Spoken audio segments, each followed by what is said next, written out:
안녕하십니까. 오늘 이제 우리 5월 19일 오랜만에 두 달이 됐나요? 한 달 됐나요? 우리 원문을 가지고 성경 공부를 하는 겁니다. 아주 초보, 처음 기본 진리부터 오늘도 다섯 번째로 공부하겠습니다.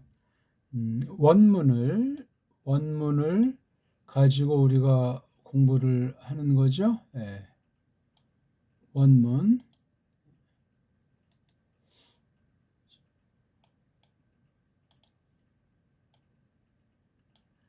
원문을 가지고 하면서 물론 우리말로 된 성경, 직역 성경을 전제로 하는 거죠. 번역 성경을 위에 놓고 바탕에 원문을 깔고 그렇게 성경을 공부하는 겁니다. 우리가 이제 서론이라고 해가지고 먼저 성경 본문을 들어가기 전에 땅을 고르는 작업, 그다음 미리 몸 푸는 그런 연습을 하기 위한 거예요. 어려운 말로 전제라고 하지 않습니까? 미리 깐다 하는 거예요. 어떤 바탕을 깔고 나가야 하는가. 그 바탕 까는 것도 사람 마음대로 할 수 있는 것이 아니고 때로는 사탄이 와서 가라지를 뿌리고 가는 것도 있고 또는 저마다 우리가 부패했기 때문에 욕심이라든가 잘못된 지식과 경험이라든가 등등 이런 세상에 온갖 것에 물들어 있어 가지고 삐뚤어진 마음, 삐뚤어진 눈을 가지고 삐뚤어진 생각으로 성경을 공부한다 할 때 매우 위험합니다. 또 내가 아무리 정통 믿음 또는 뭐 정통 신학으로 성경을 공부했다고 해도 늘 처음 대하듯 근본을 돌아보고 아담 후손으로서 내 상태가 어떤가를 생각하면서 이 말씀 앞에 서야 돼요. 그러니까 세상에 어떤 것, 제국주의가 됐건 사회주의가 됐건 뭐 철학이 됐건 과학이 됐건 남자가 됐건 여자가 됐건 이걸 뛰어넘어서 근본 모든 것들을 지으신 신이 지으신 것 중에 하나인 것을 알고서 다가서야 돼요. 그 중에 가장 중요한 게 이 빗나간 문제, 잘못된 문제, 벗어난 문제, 비껴난 것이 이 이른바 범죄라고 하는 것. 그것을 정말 기본으로 잘 알고 있어야 돼요. 그걸 가져야만 갈급함이 생기고 영혼의 갈급을 느끼고 죄의 심판을 두려워하는 가운데 답을 찾게 돼 있어요. 답은 성경 기록된 말씀을 듣고 보게 돼 있어요. 이걸 그러니까 어떻게 보고 어떻게 생각하느냐, 누구한테 배우느냐, 어떤 책의 도움을 받느냐, 이걸 다 처음에는 잘 모르는데 구원받기로 작정된 사람들은 그런 길로 이끄시는데 그게 좁은 길, 좁은 문으로 들어서게 하는 소수, 적은 무리에게, 적은 양 무리에게 베푸시는 특권이라는 사실을 또한 우리가 알아야 되겠습니다. 그렇다고 중불나게 딴 사람한테 잘난 체 하라는 것도 아니고 이쯤이면 됐다고 또 자만하려는 것도 결코 아닙니다. 자, 서론으로 성경 공부의 기본에 대한 또 한 축을 간단히 말씀드렸으니까 잘 곱씹으세요. 오늘날 정말 왜곡된 성경 공부가 99% 아니겠습니까? 과장해서 표현한다면 그런 만큼 주의해야 돼요. 거기에 또 식상했거나 또는 뭐 군중 속에 고독에 빠졌다든가 왕따를 당한 사람들이 빠지는 게 사이비들이에요. 사이비. 주류가 아니고 비주류에서 더 빗나가면 이단이 돼버린단 말입니다. 이런 것도 우리가 세상 가운데서 잘 해야 되는데 세상에 어떤 요소에 물들어도 안 되지만 일반 법칙, 일반 은총이 세상 가운데 불신자 가운데 있기 때문에 그것 또한 우리가 고려하면서 이 공부를 하셔야 됩니다. 가장 중요한 건 대한민국 사람이에요. 우리말, 정음, 한문, 언문, 우리 말글로서 하게 되어 있는 거예요. 또 이때가 어떤 때인가, 지금이 어떤 역사가 흘러오고 있나 이걸 또 알아야 돼요. 그런 등등 여러 가지 것들이 여기에 이제 있으니까 지금 오늘 다섯 번째 시간인데 앞서 제가 휙휙 지나가는 말도 한 낱말이든 뭐든 제 속뜻을 통해서 하나님의 그 거룩한 뜻에 나아가는 저는 그냥 심부름만 조그만 이런 정도지 제 뜻이 들어가지 않게 하려고 해도 세상에 있고 육신을 갖고 있다 보니까 방법론을 쓰진 않을지라도 혹시 그런 것이 들어갈 때 그런 걸 끊어내고 오직 진리고 자체만을 받으려고 하는 그 심정, 그걸 이제 믿음이라고 하지 않습니까? 그런 믿음으로 이것을 하는 것이 마땅하겠습니다. 아무튼 직역성경에 한글에 뭐 개역도 있고 개정도 있고 많은 성경들이 있는데 다 참고할 수 있지만 원문도 여러 가지가 있지만 전통 원문, 우리가 정통으로 된 그것을 가지고 또 우리말, 배달말로서 직역한 제 사사로운 신학이나 경험이 들어가지 않고 말장난이 없는, 가능하면 그대로 정말 집어넣어서 조금씩 우리말스럽게 근본을 안 건드리면서 가감하지 않으면서 번역한 직역성경, 그걸 깔고 우리가 보는 겁니다. 오늘은 이예수스, 이게 이제 우리말 번역으로는 예수라고 이제 번역했죠. 그렇죠? 예수. 옛날에는 이제 야소라고 했어요. 중국 문에 있는 걸 우리 소리로 해서 야소라고 한 게 언제 어떻게 이렇게 예수라고 돼 있어요. 제가 어떤 교단의 어떤 회의록 같은 것을 제가 또는 번역자회 회의록들을 못 봤지만 왜 이렇게 했는가 하는 그 근거를 밝혀줘야 되는데 대한성서공회가 독점하다니까 참 갑갑한 거예요. 어떤 말장난해도 알 수가 없고 또 어떤 말을 해도 아주 자기네들 맘대로 해요. 그런 교만과 그런 잘못을 생각하면서 그런 대한성서공회 같은 거기에 빠지면은 큰일 납니다. 예. 섭리 가운데 참고는 하지만 성경 아닌 것은 단체든 뭐든 사람이든 어떤 거건 전부 다 배격해야 되고 조심해야 됩니다. 어떤 것이 됐건 사람으로 말미암은 모든 물질주의, 인본주의들은 싸그리 다. 자, 우리가 지난 4시간 동안에 한 것을 어떤 걸 했죠? 우리가 성경 전체가 무엇을 나타내는가 할 때, 무엇을 가리키는가 할 때 하나님, 그렇죠? 네. 신을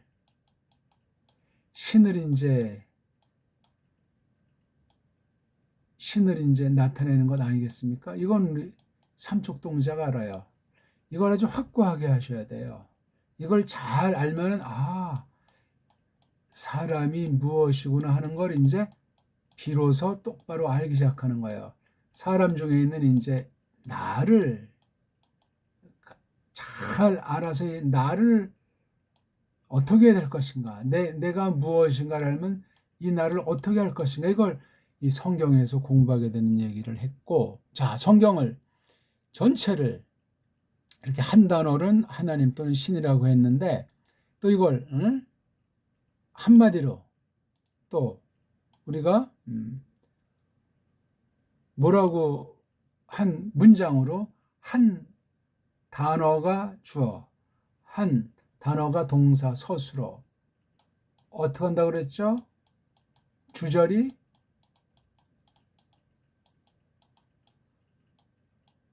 하나님이 있다.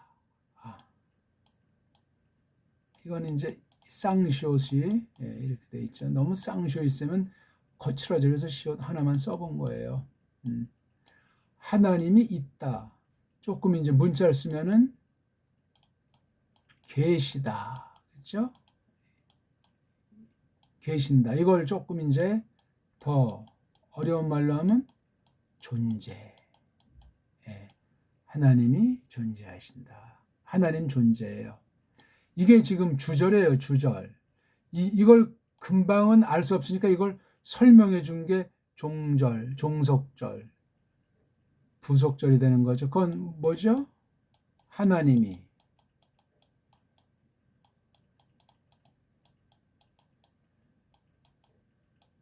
하다.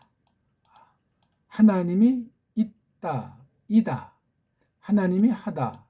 하나님이 한다. 문자를 쓰면 하시다. 하신다.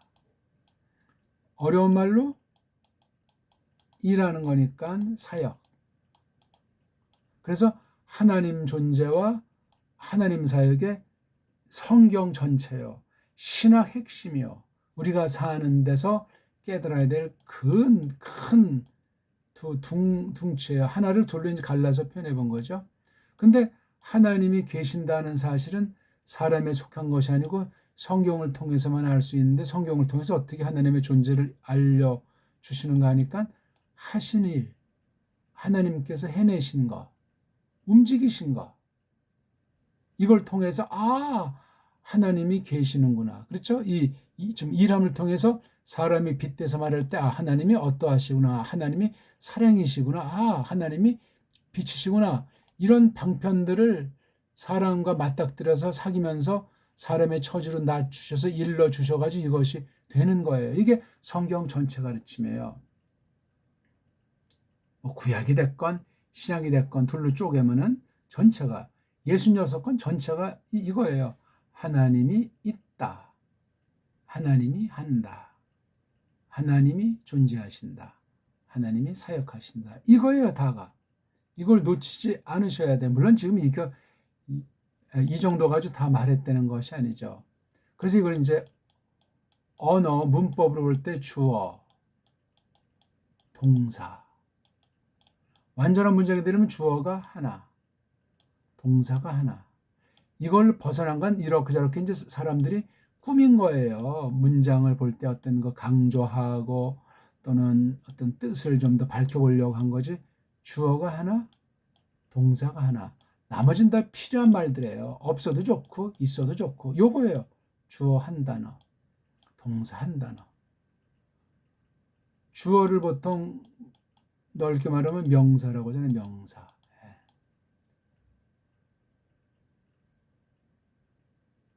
명사는 이름이죠.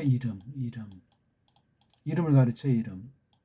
신이 만드신 깡그리, 눈에 보이건 안 보이건 그 쓰임새라든가 성깔이라든가 그 자리라든가 처지 이런 걸 놓고 이름을 짓도록 했어요.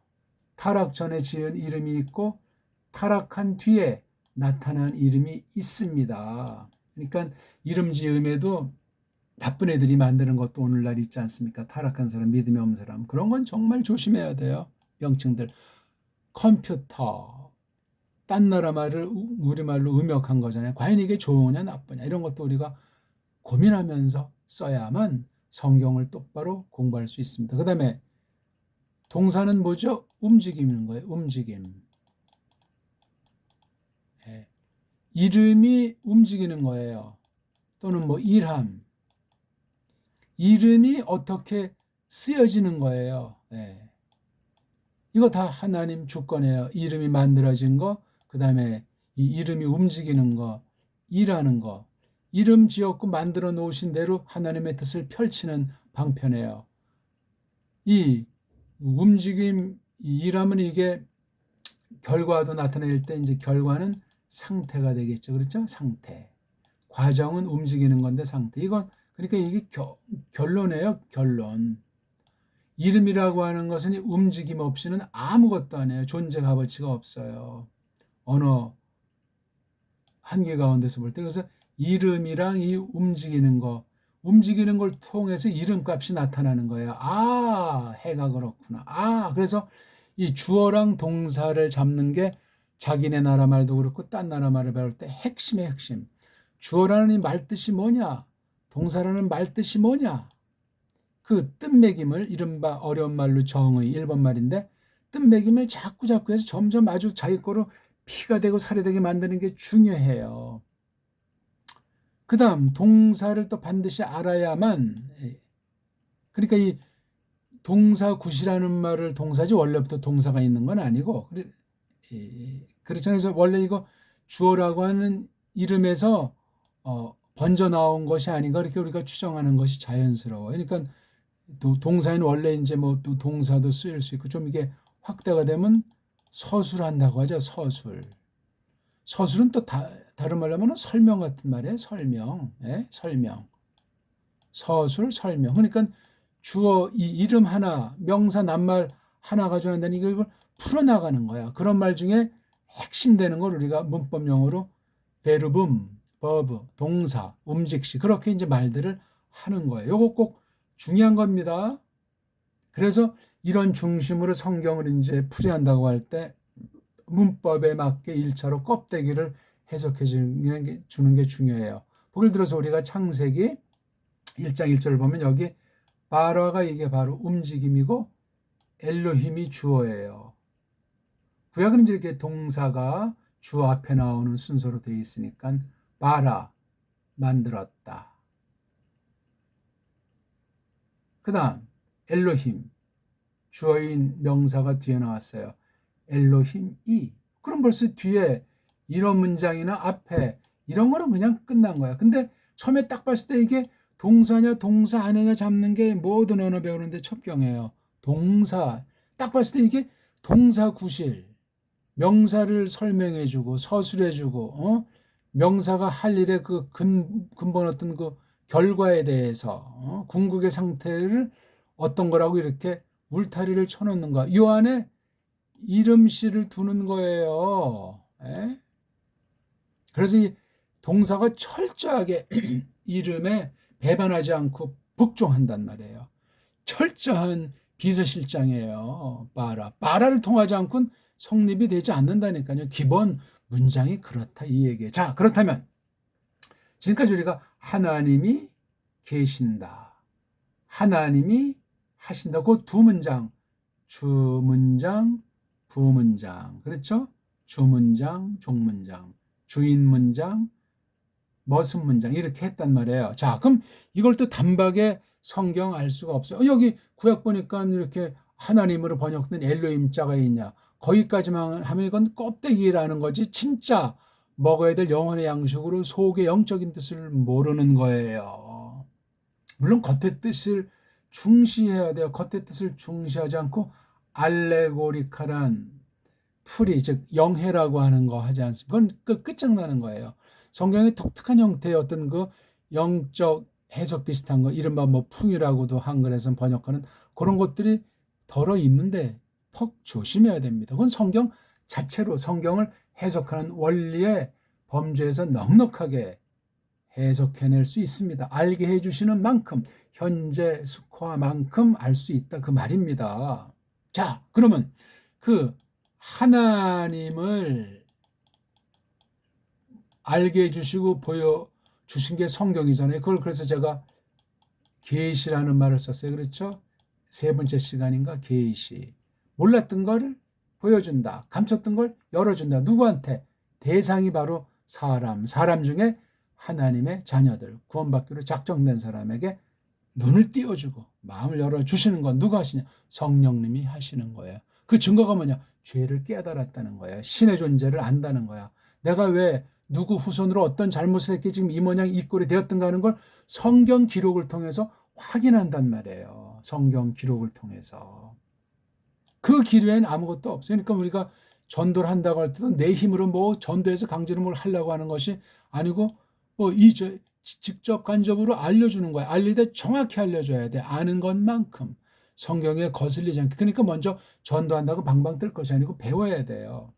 한계를 배웠으면 그 한계를 말하면 돼. 내 지혜로 내 힘으로 하는 것이 아니야. 만날 사람이 있고 만나서 내가 아무리 잘 아주 능변으로 말해도 하나님이 그 상대방을 감동하셔야 돼요.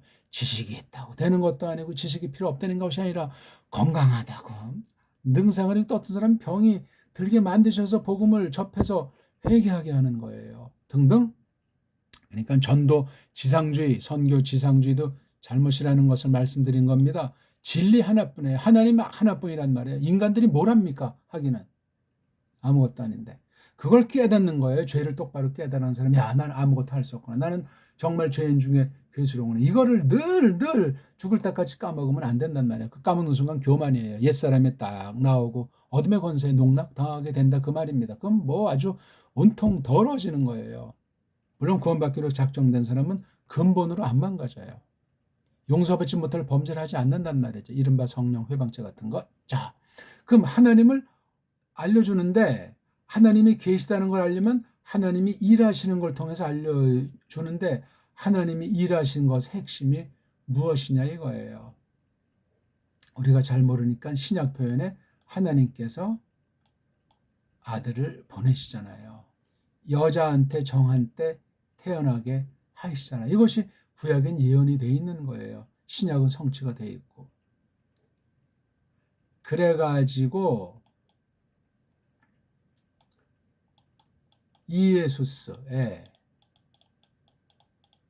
이에수스가 성경을 다 풀이하는 핵심이에요. 이에수스가 누구냐? 하나님이 하시는 거예요. 직접은 하나님을 본 사람이 없고 우리가 상대가 안 되니까 아들을 보낸 거예요. 하나님이 아버지로 표시되는 신격이 있고 아들로 표시되는 신격이 있고 또 거룩한 신으로 표시되는 신격이 있는 거 우리는 성경에 그렇게 나오는 말들을 정리하면 교리, 즉 공부하는 원리, 가르침의 원리인 교리를 표시하면 그렇다 그 말입니다. 자, 이에수스라는 말로 구약과 신약의 공동으로 하나님을 표시하고 있어요. 이게 핵심이에요, 핵심. 이에수스를 구약에서는 마시아흐, 이른바 우리 버렸던 미국말 음역 버렸던 것이 메시아, 마시아흐, 이것을 그대로 뜻을 가지나 겉의 소리는 다른 소리인 크리스토스 같은 거예요. 마시아는 구약의 말로 표시한 거고, 그러니까 구약 때죠. 물론 신약의 메시아라고 몇 번 나오지만 이게 신약 쓴 말은 원어가 크리스토스예요. 그러니까 여기 이에수스라고 하는 건 신약의 짝꿍이 맞는 거예요. 이에수스, 크리스토스. 그럼 구약의 이에수스에 해당하는 것은 어떤 거냐 할 때 예호슈아예요.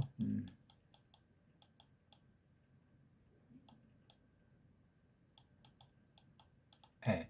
예호슈아 또는 어떤 사람은 후기 조금 나온 예슈아라고도 하는데 예호슈아가 낫습니다. 또 이거 예호슈아를 또 어떤 사람 여기 예흘 갖다 이게 원래 여호와의 그 간편한 원래 이름이라고 하지 않고 무슨 딴 데서 온 이방신의 이름이 아니냐 하는 그런 또 썰도 있죠. 아무튼 요거 예호슈아 지금 우리가 갖고 있는 원본에 그래서 우리가 여호수아서 있지 않습니까? 거기 바로 예호슈아예요. 또 우리 아는 호세아서 있잖아요. 그것도 역시 이 예호슈아의 그 어근과 같은 거예요. 또 우리가 아는 거 있잖아요.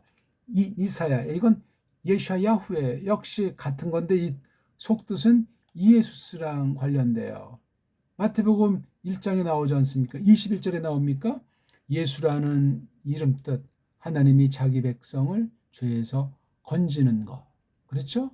그걸 이에수스라고 하잖아요. 이 예호슈아를 또 예슈아를 음역할 수가 없는 헬라어 알파벳 때문에 이렇게 이에수스로 되어 있는 것뿐이에요. 그러니까 구약의 예호슈아 마시아흐, 신약의 이에수스 크리스토스, 이게 바로 하나님을 드러낸 소갈맹이에 있는 아주 대표되는 거예요.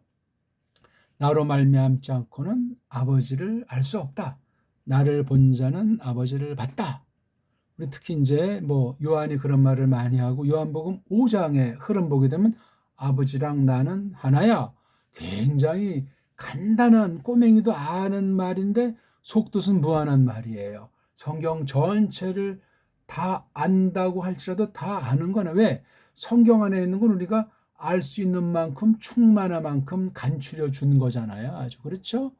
그거에도 하나님은 무한하시잖아요. 성경은 그 기록 자체는 유한하거든요. 그러니까 성경을 다 알수록 더 납작 엎드리고 교만하는 거예요.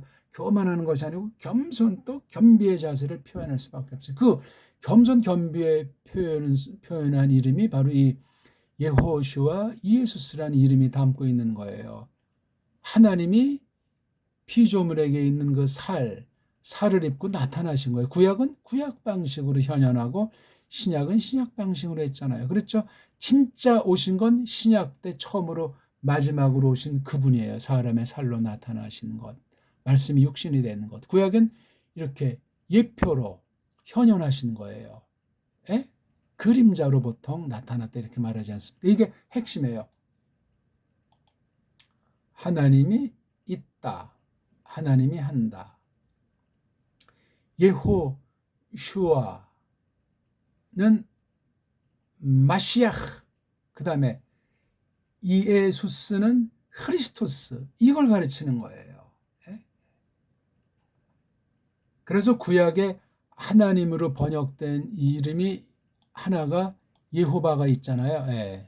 우리나라 말로 여호와로 이제 근사해서 했는데 이 에흐예를 알려면 토라를 알아야 되죠. 창세기에서 신명기 성경 전체의 기본 틀을 이루고 있고 그중에 또한 창세기는 대빵 중요한 거예요.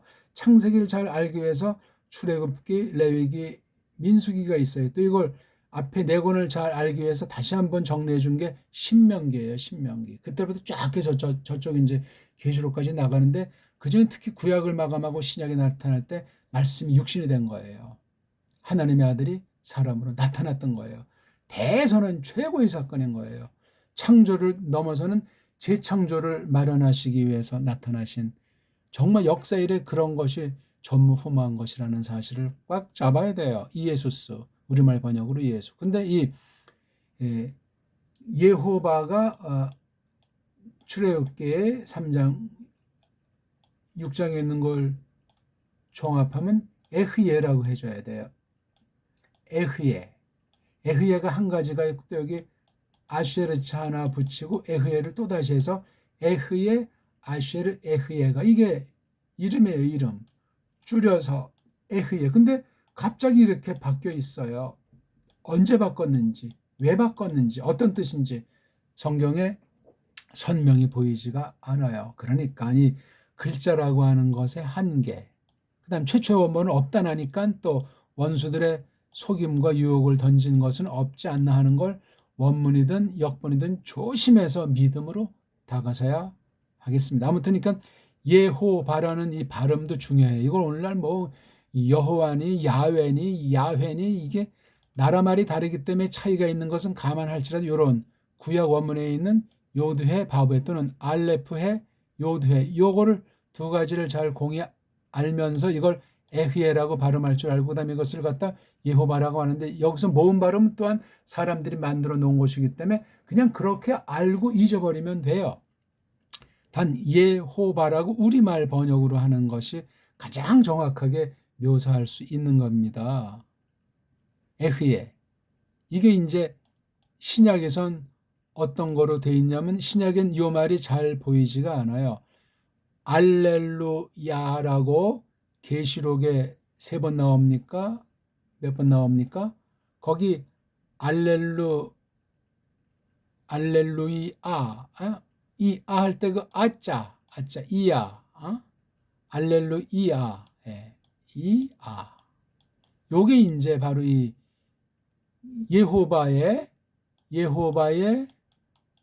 원래 근본인지 특수 표시인지 이거 야흐 이걸 야흐라고 해줘야 좋은데 이걸 야라고 하는 그 미국 경향이 요즘 많은데 야흐가 정확한 말입니다. 야흐. 여기 또 소리 때문에 생략되면 야자가 되겠죠.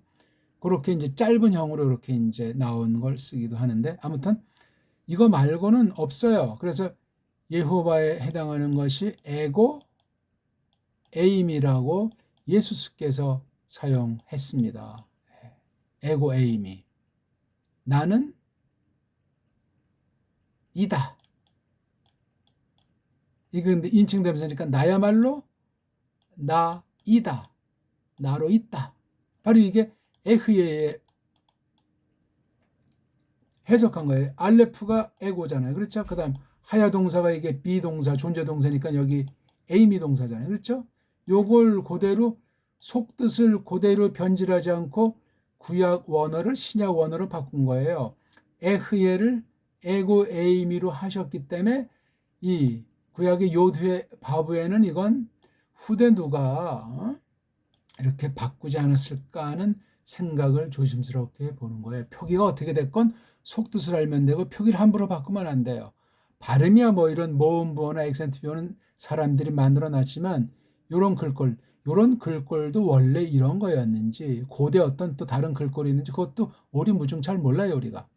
그걸 모른다고 해서 의심이 가는 건 전혀 없어요. 속뜻을 받으면 되니까. 법계도 없어졌는데 최초 원본이 있으면 얼마나 사람들이 우상숭배 하겠습니까? 아무것도 아니에요. 그러니까 말씀을 정리하겠습니다. 오늘 우리가 원문으로 성경을 공부하되 우리말 직역성경으로 하는 거라고 제가 말씀드렸어요. 그렇죠? 오늘은 35번째 시간으로 이에수스에 대해서 간단히 설명드렸습니다. 성경 전체는 하나님을 알려주시는 거다. 누굴 통해서 알려주나? 예수를 통해서 알려주신다. 그 얘기예요. 하나님은 어떻게 계신가? 하나님이 존재하시는데 존재를 알려면 하나님이 하신다. 하나님이 하신 게 성경 전체잖아요. 그래서 하나님이 계신다가 주문장, 하나님이 하신다가 종속문장. 그러면 이걸 어떻게 해서 알 수 있게 하냐? 직접 하나님을 대면할 수 없으니까 우린 지금 타락한 뒤이기 때문에도 그러하고, 타락을 전제로 해서 성경을 보게 돼 있어요. 타락 전에 아담 우리가 잘 몰라요. 아는 만큼밖에 몰라요.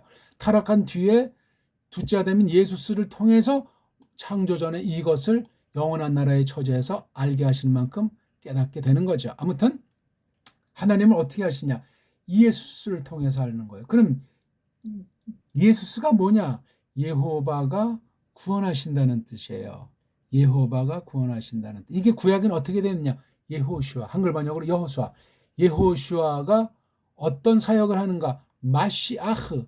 마시아가 기름 붓는다, 기름 바른다는 뜻이거든요. 마시아가. 그럼 그 마시아가 바로 하나님과 사람 사이의 중보 역할, 거간꾼 구실을 하는 거예요. 그렇죠. 그래서 우리 보통 왕이다, 제사장이다, 선지자다 그런 말을 하지 않습니까? 3대 중보직. 바로 그 뜻이 마시아흐예요. 그러면 여호수아는 신약이 어떻게 나타났느냐? 이예수스로 나타나요. 그러면 마시아흐는 크리스토스. 그렇게 네 가지 공부하면 돼요. 여호수아는 마시아흐다. 이예수스는 크리스토스다. 그 전체에 대해서 구약은 아도나이라고 말을 해요. 이걸 주님이라고 보통 번역하죠. 임재는. 근데 음역해야 돼요. 이걸 또 신약에서는 뭐라고 음역하죠? 퀴리오스라고 해요. 속뜻은 마찬가지예요. 아도나이 키리오스, 단마디로. 그래서 예수님을 주와 그리스도가 되게 하셨다고 페트로스가 설교할 때 나오는 거. 이건 구약 예언의 실현이요, 옛 언약의 성취로서 새 언약에 대한 표시예요. 예, 오늘은 여기까지 간단히 할 테니까 성경을 쭉쭉 많이 내용을 통독을 해서 어디에 뭐가 나온다는 것을 껍데기 글자를 잘 알아야 됩니다. 주어와 동사, 그렇죠? 명사와 동사 관계로 한 문장이 된다는 거 꼭 기억하십시오. 고맙습니다.